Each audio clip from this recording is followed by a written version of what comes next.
I'm going to change the pitch of this. So it's not really my voice, but basically it is.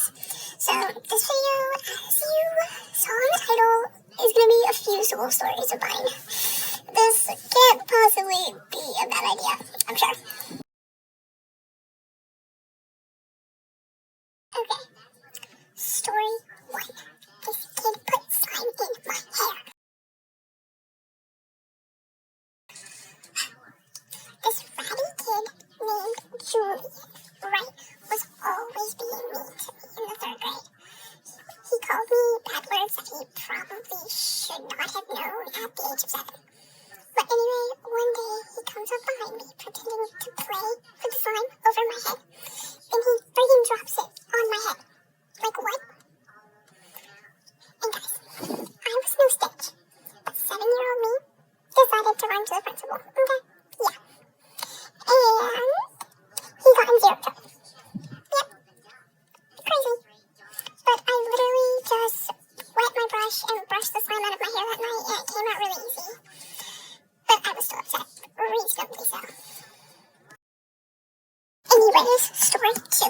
My favorite teacher. So, in the 5th grade, I had a teacher who was the nicest, sweetest person ever. Okay, so she had these daughters who were around my age, and whenever they didn't fit their clothes anymore, she'd bring me the clothes. And when she brought me those clothes, look, these clothes were like Nike, Lululemon, name brands, guys.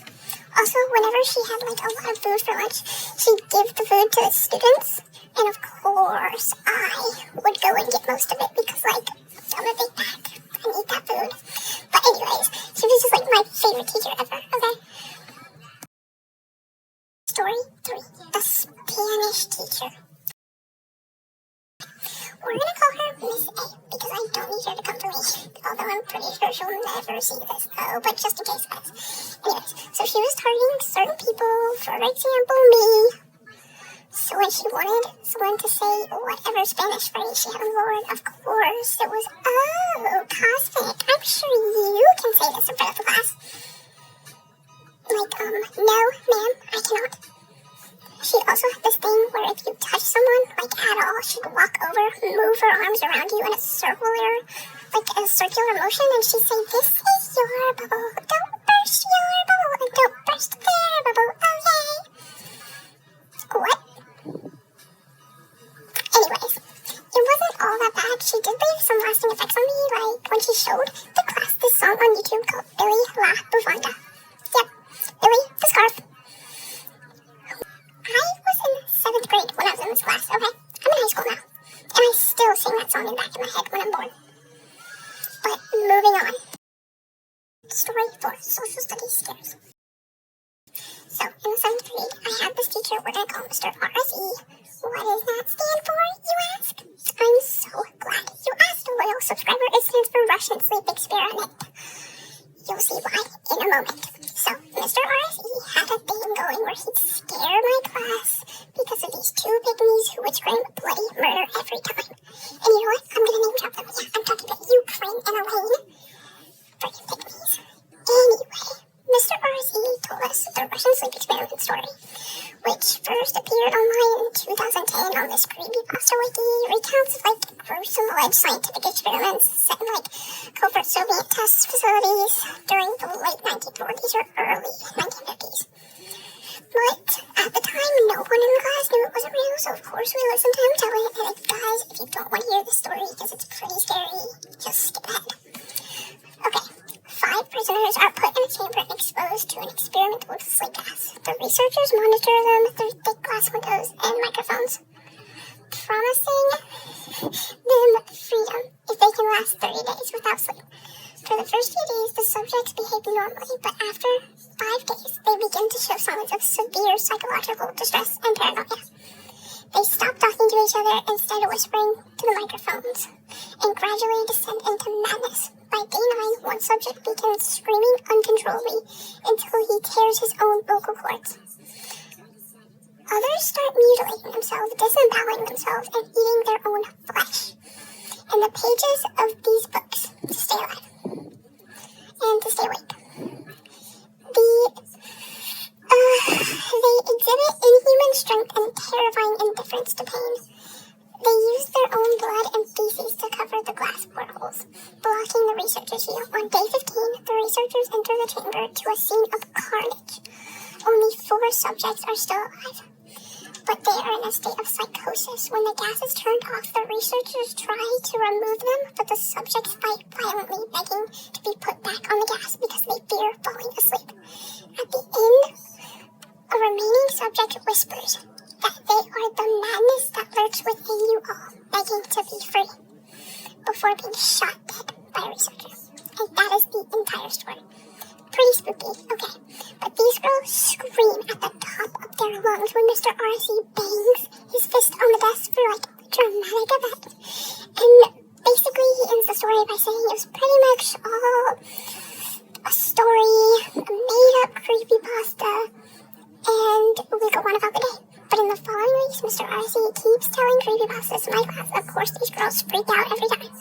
But the best part is one of these girls, Corrine, is scared of, get this, Michael Jackson. Yeah.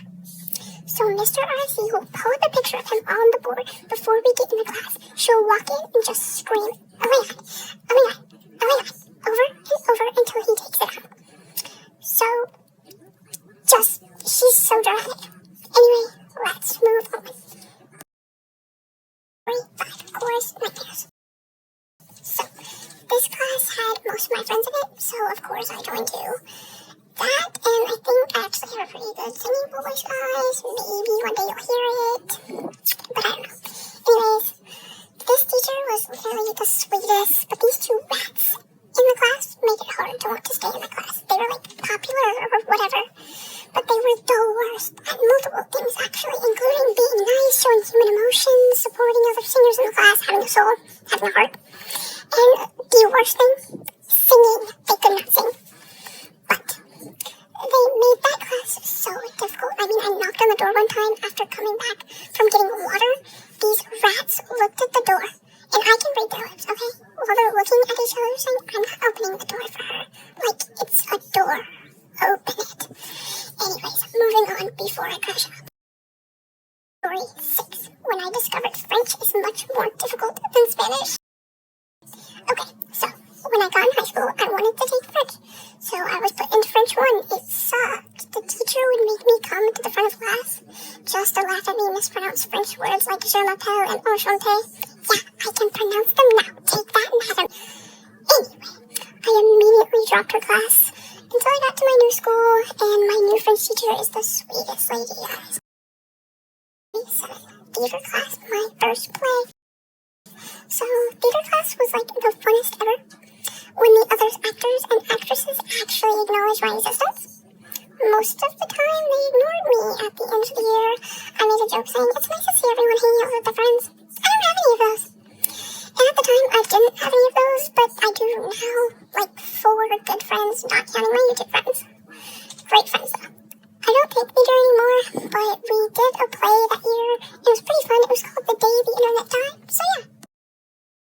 8, the final story. School fights. So, school fights. No, I was not in a fight, but I've seen a few. And one of which I remember because in the 6th grade, the boys in this fight almost hit one of my friends, and they actually did hit her girlfriend, so.